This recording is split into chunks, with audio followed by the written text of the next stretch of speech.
All right, folks, welcome in to Pickaxe and Roll, brought to you by our good friends over at Superbook Sports. I am your host, Ryan Blackburn at NBA Blackburn on Twitter, part of the Mile High Sports Podcast Network, and I am here to talk about tonight's Denver Nuggets loss as they get waxed. Let's be honest, that was bad. It was a bad performance from your Denver Nuggets, unfortunately, as they lose to the Minnesota Timberwolves. Final score on that one, 111-98. Nuggets fail to get to 100 points for the second time in a row, facing a couple of good defenses. Phoenix, surprisingly a good defense. Minnesota, definitely a good defense. Nobody's surprised about that one, obviously.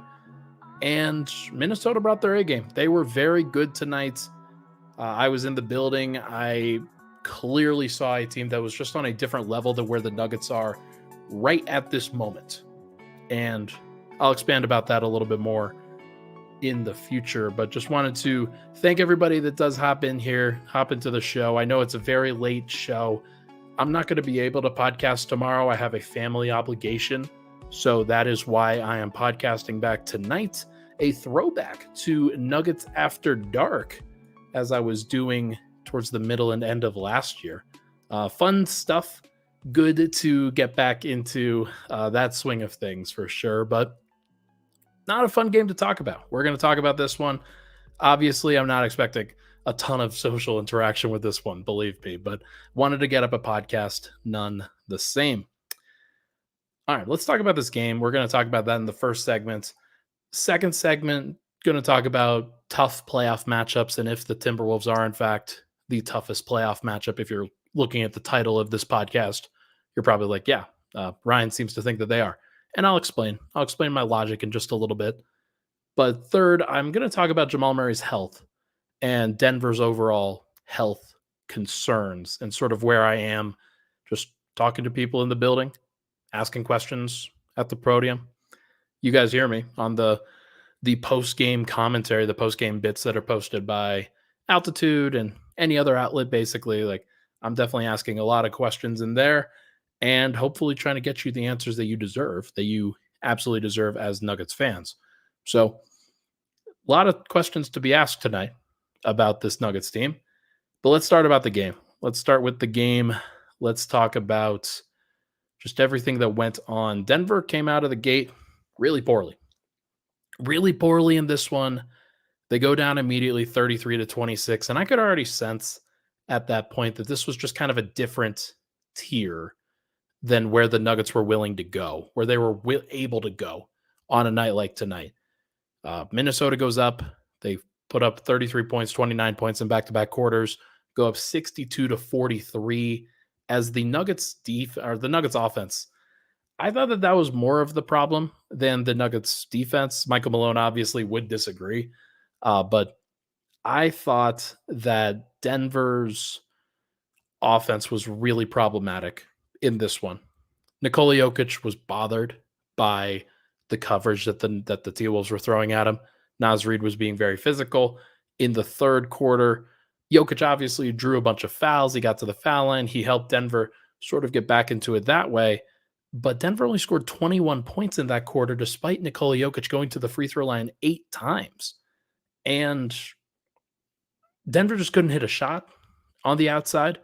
I had initially praised Michael Porter for his ability to sort of get involved in, like, early and often.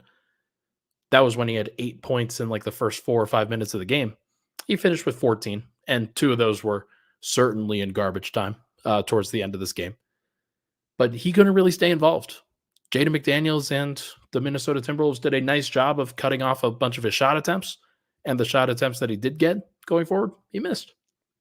And that's now 4 straight games where Michael Porter's been pretty meh, pretty underwhelming, not necessarily helping the Nuggets win. It can't all be on Jokic. This is the thing that comes up when Murray is missing. Denver's got to come up with some replacements here or there. And Porter just hasn't really been that. I thought he would be. Thought he would have stepped up into this role. Was talking to a couple of other people that it's not necessarily about him stepping up in the first option role. He just needs to step up into a second option role when Jokic is out there doing what he is supposed to do. But he hasn't really done that lately either. So I'm curious to see. I know that he was a big focal point of the game plan for the best defense in the NBA, had Jaden McDaniels on him for much of the night. That was definitely a factor. But Denver also kind of went away from it because not even really sure why, if I'm being honest. But Denver had replacement point guard play from Reggie Jackson and Colin Gillespie for under 5 minutes.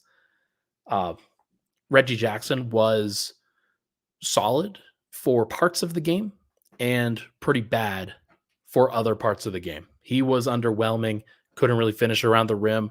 The T-Wolves did a great job of locking down the paint. That's just what they do. Rudy Gobert is going to be a roamer. He's going to be helping off. And even a guy like Naz Reid, who isn't necessarily an awesome defender, in my opinion, but he's a big body and he's athletic enough that he can get up and he can wall off the paint a little bit himself.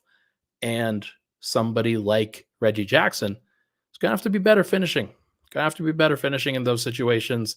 And there were just enough of those. It goes 4 of 15, 2 of 10 from 2-point range. It's just not good enough. And so many of those shots for Reggie Jackson, I'm just going to pull up the shot chart here. It wasn't a ton of mid-rangers. It was like he actually made his only mid-range shot, and he was 1 of 9 inside the paint. 1 of 9. That is not good enough. Denver can't have that. Murray would obviously help with that, but there are some things that Murray wouldn't have helped with, and the defense is definitely one of them. Denver's defense wasn't very good.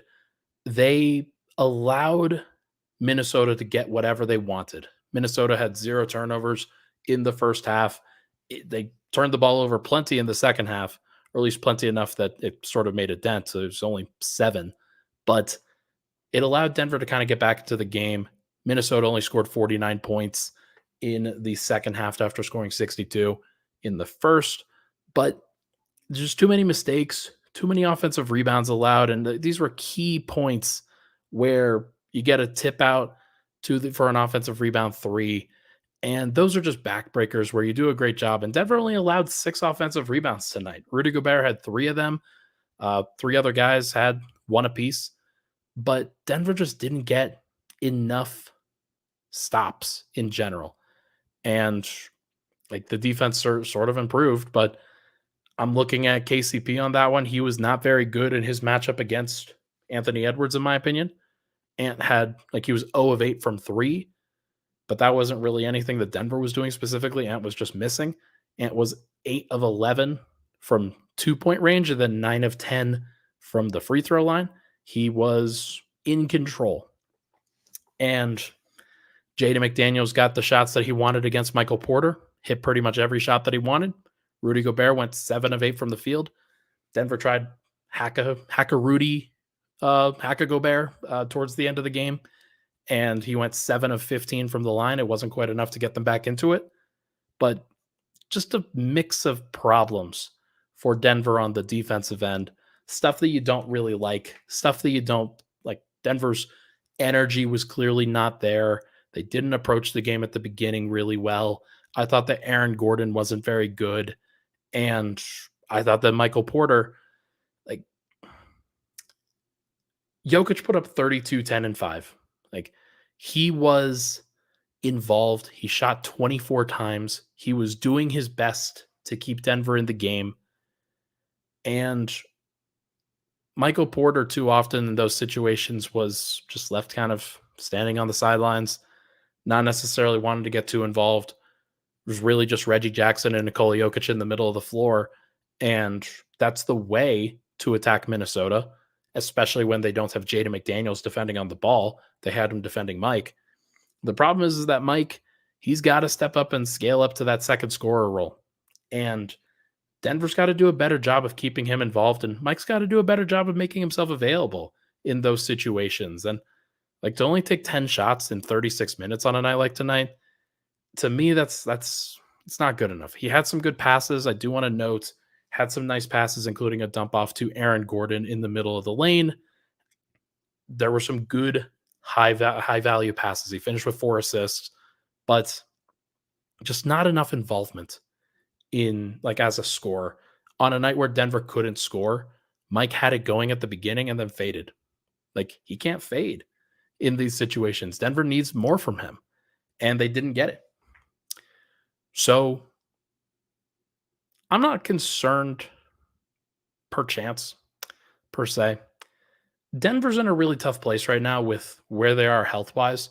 Let's talk about this with Matt Moore, and there's the common consensus at Ball Arena right now is that Denver is tired.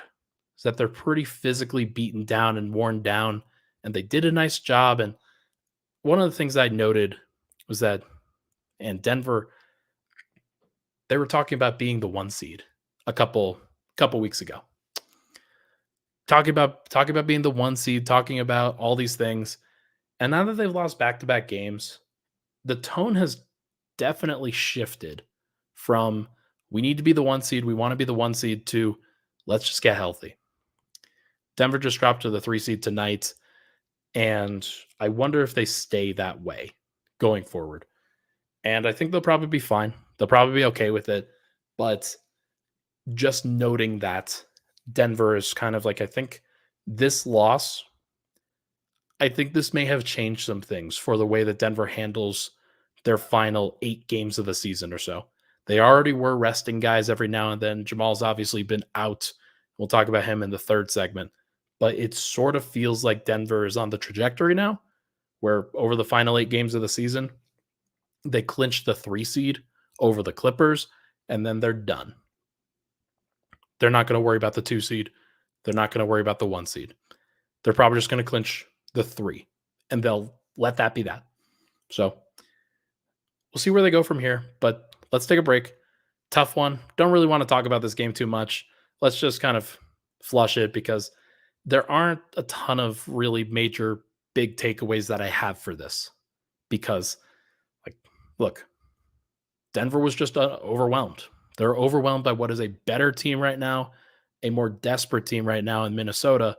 Minnesota definitely needed that game. And we'll talk about why on the other side.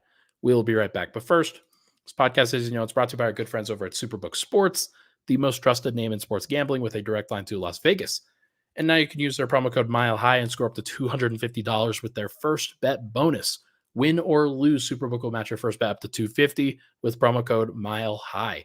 Download the Superbook Sports app, enter the promo code, and you'll get $250, courtesy of Superbook Sports. Visit superbook.com for terms and conditions. Gambling problem, call 1-800-GAMBLER. We'll be right back on Pickaxe and Roll.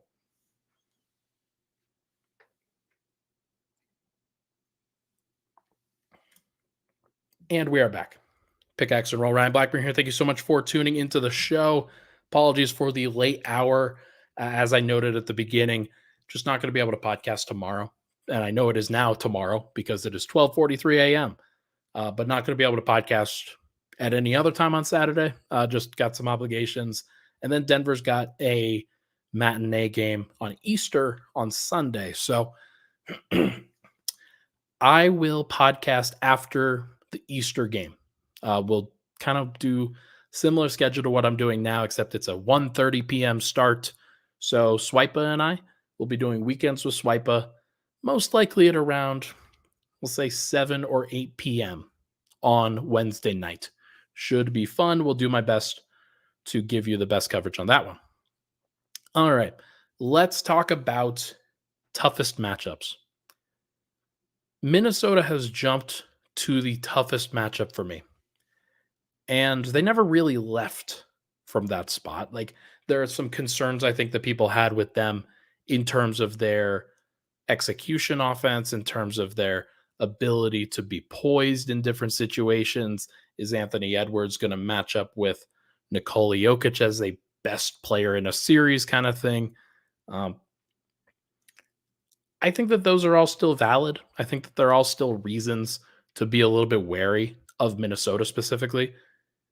But what they do have that other teams don't have is the exact defensive personnel that you need to match up with the Nuggets. And here's why.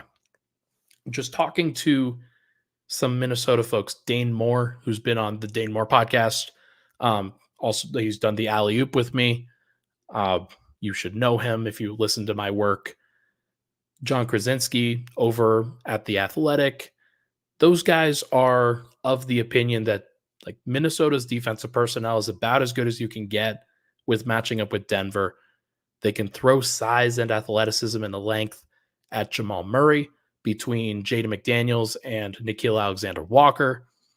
Anthony Edwards can do some good things on the ball if need be, but most of the time he'll be hidden. Mike Conley's a solid defender. He's undersized. Denver will hunt him when they can, but he's solid. And then the key factor here is that whether Karl Anthony Towns is back or if it's Naz Reid, those guys are strong enough and physical enough that they can match up with Jokic physically. And then it allows Rudy Gobert to do what he did tonight, which was cause havoc. Gobert was great. He only finished +1, but I do want to like he was fantastic for the most part tonight. The T-Wolves were able to take advantage of the non-Jokic minutes in some of those other segments with guys like Naz Reid out there, with Mike Conley and Anthony Edwards out there at times, especially that stagger at the beginning of the second and the fourth quarter, because when Gobert's out there matching Jokic's minutes in a lot of ways, Denver just has like they've got a plan, Denver does, about what they want to do. They want to attack the rim. They want to get layups. They don't want to shoot a bunch of threes. They want to generate the best shots possible. And that's even with Murray out there. They don't take a ton of threes. They slow the game down. They want to be methodical. They want to work it to the rim. And Rudy Gobert is one of the best rim protectors in NBA history. He's great, legitimately great. And because Minnesota, if they did get Cat back, if they had both Cat and Naz Reid to throw at Jokic, it's a little bit different than last year where they just had Cat, and if he got into foul trouble, it's Kyle Anderson. Or you have to move Gobert onto Jokic permanently, and then that changes the coverages on the backside. So I think that Minnesota, and then, by the way, Nikhil Alexander Walker is one of the best positional defenders in the NBA. And Kyle Anderson is one of the smartest defenders in the NBA. They have toolsy guys. They have guys that can make plays. They have guys that are fundamentally sound. They are going to give Denver hell. They're going to give Denver's offense hell. And the Nuggets are going to have to raise to a different level than where they really have ever been on the offensive end in order to match up with the Timberwolves this year.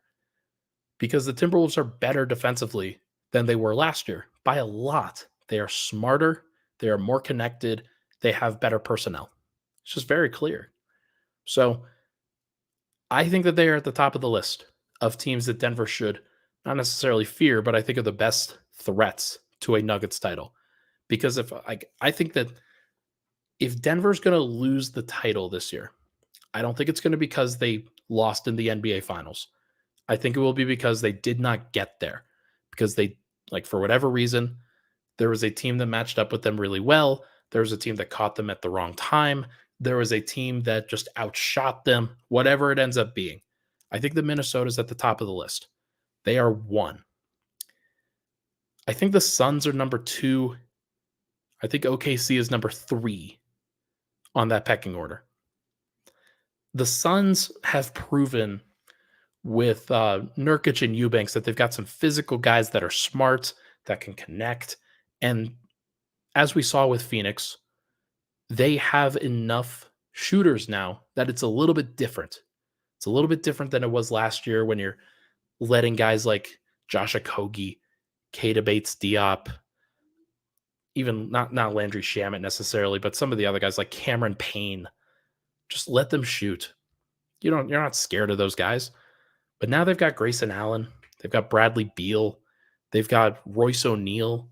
They've got some different names that are like pretty good, like pretty solid players and pretty great spacers for what their offense is going to be, which is Devin Booker mostly running point or Kevin Durant running point. And they'll each initiate, they'll each do some good, and Denver will have to keep up with that. I think it's going to be easier, but We will see. We will see what it ultimately ends up being. Um, I'm curious as to how Denver handles themselves. I'm curious as to how, in that situation, what they would do, because it would be a little bit different from last year. Phoenix would probably be a little bit more comfortable with attacking Denver's defense, and it'll be just different. And then the other's OKC. OKC is still very dangerous. They just waxed Phoenix, who, like, it is funny that I'm talking up Phoenix right now, but they just couldn't be serious without, like, when facing OKC without Shea. But OKC's dangerous enough that they are a force to be reckoned with too. They're really good. They're 51-22. They've got the best point differential in the Western Conference, the second best in the entire NBA by a long shot, really. And they are talented. And they've also got a guy that, like, Shea is very close to Jokic in the MVP conversation. I don't think he actually cracks it, but hey, you never know. I thought the Jokic had this thing wrapped up, and then lose two in a row. If they lose a third game in a row against Cleveland, then maybe some people start asking some questions. I don't think that they will, but we'll see. But I do think that those are the three toughest matchups. I don't think that the Clippers are a tough matchup for Denver. I think that Denver knows how to attack them, and it's just about playing disciplined and being locked in. They know that they can beat the Clippers. I think everybody feels pretty comfortable about that. Though we do have a matchup against the Clippers in 4 or 5 days or so. I think they play Denver on April 4th. So we'll get to see that one more time before the playoffs as well. Not worried about the Pelicans as much. They have too many holes within their team in terms of their offensive and defensive stuff. Like, I think that they are a team that's a little bit easier to crack. And as long as Denver stays healthy in that series, they'll be okay. And Jokic just matches up really well with Jonas Valanciunas. That's going to be the big problem for New Orleans, is that if Valanciunas can't match up with Jokic and Jokic wins those minutes by a lot, they're just not going to be able to overtake that. And then some other teams, like we could go down the list, but I'm not as concerned about really any other team other than Minnesota, Phoenix, OKC. Those are the three.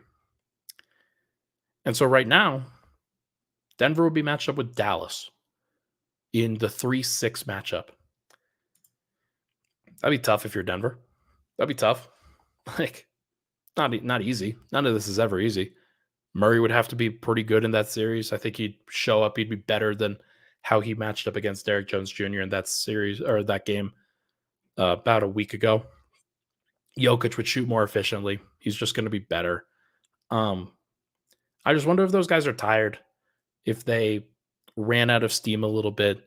It just seems very clear that Denver's okay with, like, I think that they should be okay, by the way. If they get the 3 seed, it's not going to change much of anything. They're still going to have to win. Like, they're going to have to win a road game as opposed to not having to. But if we're being honest, the best teams in the NBA, like in this championship pursuit for all these teams, they take care of their first round series easily. They win. Like, if they're going on the road in the second round, they win one of the first couple of games and then finish off the series in 6 or fewer. And that's just how you have to handle it. Can't let any series go to 7. Can't be tired by the end of it. You just got to get through it. And the formula is still the same for Denver, whether they are at home or on the road, whether they are a 1 seed, a 2 seed, or a 3 seed. They'll be one of the 3. They're most likely to be 3. I think I'd put it at like 50% that they are 3, maybe like 30% that they're 2. No, I'll put it at 40% that they're 2. I think it's like a 10% chance now that they end up being the 1, because despite the fact that they're just half a game out, they're not going to have any of the tiebreaker stuff. Losing to Minnesota tonight, already have lost to OKC 3 times. They're just not going to have any tiebreaker. And so because of that, they are kind of up a creek. It's going to be tough. But look, I don't think anybody should be super worried. That's not what it's really about. It's about the health And we will talk about Jamal Murray's health on the other side when we come back. But first, this message from me so I can take a drink of water. Hey, Nuggets fans, Ryan Blackburn here, host of the Pickaxe and Roll podcast on Mile High Sports. We've got the best Denver Nuggets coverage around, so make sure not to miss an episode and subscribe down below to the Mile High Sports YouTube channel. Nuggets off to a great start. Make sure not to miss a thing on Mile High Sports.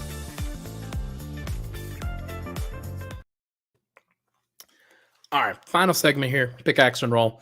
I wanted to share a couple quotes, one of them pregame, one of them postgame. The first one is from Michael Malone on Jamal Murray's health. I asked Malone both of these questions, just whether he was going to be available tonight, how he's doing, and just if this is something that is a little bit troublesome, this injury. Is this going to linger? Malone says, quote, I have no idea what day it is, but I know it's the end of the month and that's how coaches live. We have one more game this month against Cleveland on Sunday. Then you get into San Antonio to close this 5-game homestand. That's in April. So he's out tonight, and I'm not sure for the matinee game against Cleveland, but I do think he'll be back on the court before the playoffs start. Quote, I don't think this is a 9-game injury where he won't play the rest of the season heading into the postseason. I think right now it's managing the different bumps and bruises he has, and from a training standpoint, passing the certain thresholds he needs to be cleared to play, and he's just not there yet. So, given that, Murray's health is interesting. Malone didn't go out of the way to say, he didn't go out of the way to say that Murray was just not going to play for the rest of the regular season. I think the door is certainly open for him to play. And it sounds like he could definitely get back when Denver goes on their road trip. Or maybe when it's not even really a road trip. It's just a one-off against Denver play the 31st, they play the 2nd, and then they play a 4th. It's just the 4th against the Clippers. It wouldn't surprise me if he sat that game and came back after, because there's no real pressure.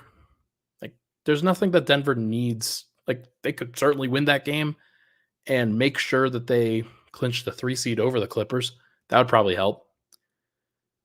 It would be nice for Denver if they were able to get that one, because that's definitely something that, if Denver were to drop to the 4 seed, one that would probably, you could probably kiss Nikola Jokic's MVP goodbye, because it's different from the 3rd seed versus the 4th seed. It really is, especially when Shea is on the team that currently is top 2.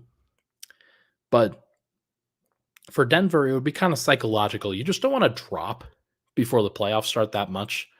And Denver, they haven't really dropped because they started off the post-All-Star break schedule, I think, in 4th. They're now up to 3rd. They don't want to drop back down to 4th. Momentum would not be good. Not the momentum is really real, but it would just, you want to make sure that you're playing good basketball.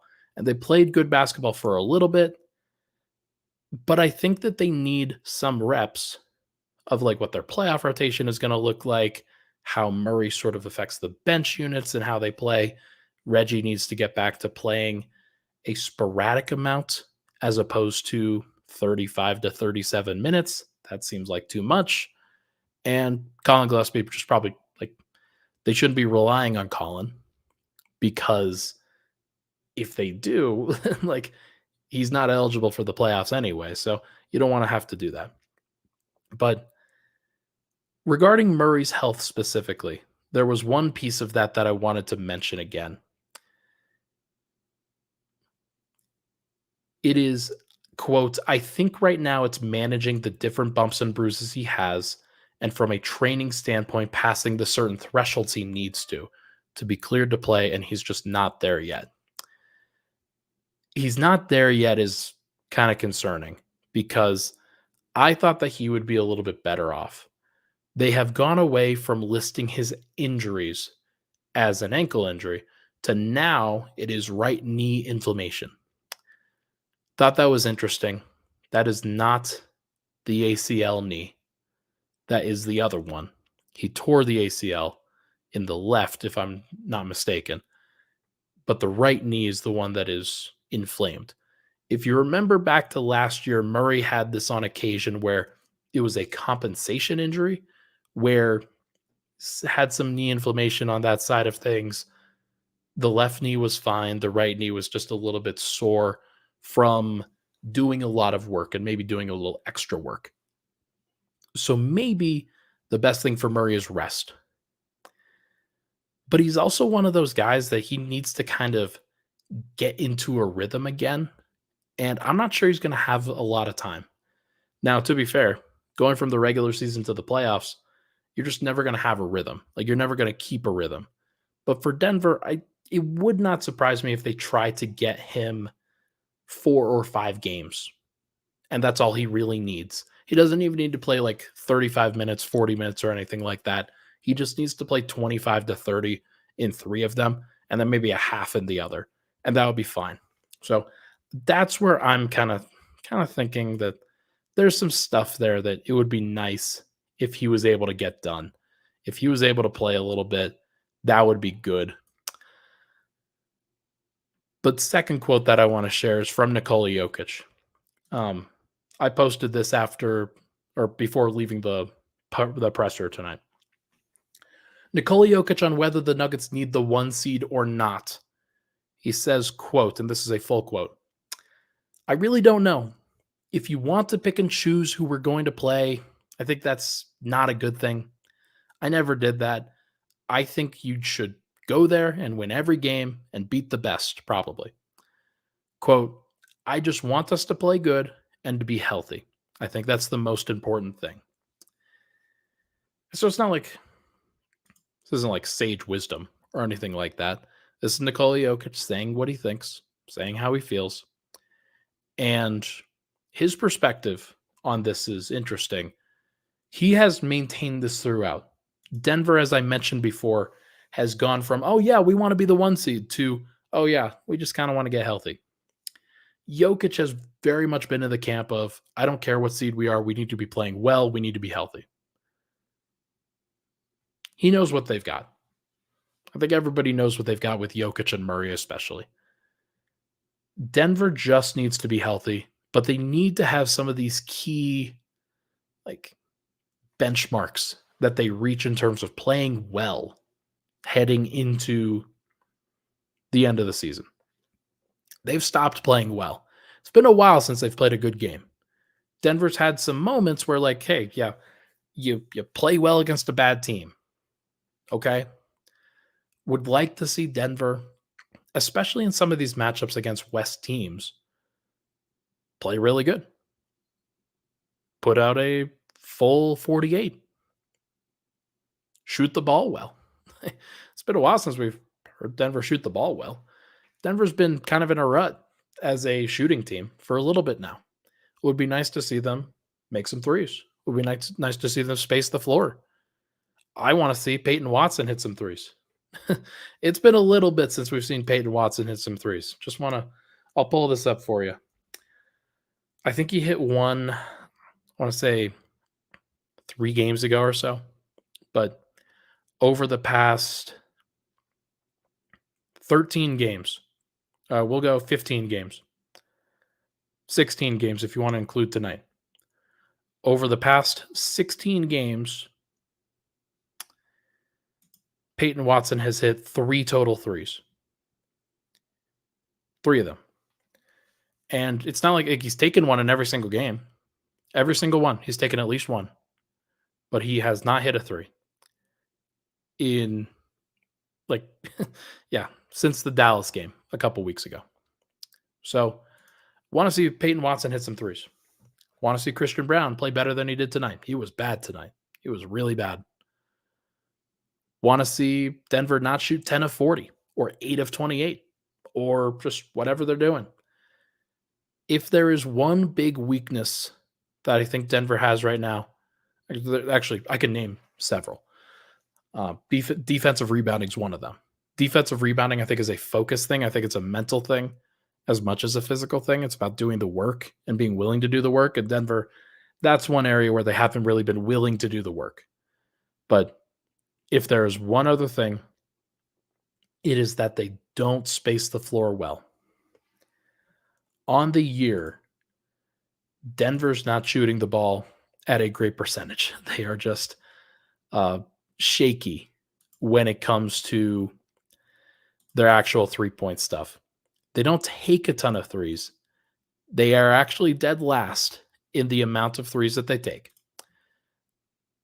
right behind the Lakers. Now, Denver plays at a slower pace than most every team in the NBA, so it's not necessarily like 3-point attempt rate. It's a little bit different.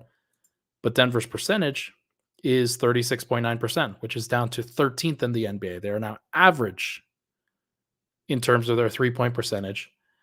And in terms of their total 3-point makes, they are 28th in the NBA, ahead of only the Orlando Magic and the Detroit Pistons. This is one of the big weaknesses with Reggie Jackson, Christian Brown, Peyton Watson, Justin Holiday as your bench contingent. Because Denver can get whatever offense they want with the starters. I firmly believe that. I think that the only teams that could potentially give the starters issues on the offensive end is really the Timberwolves. Everybody else, Denver will figure out. With the bench, it's really bad because they don't make a ton of them. They take a fair amount. They do not make a ton.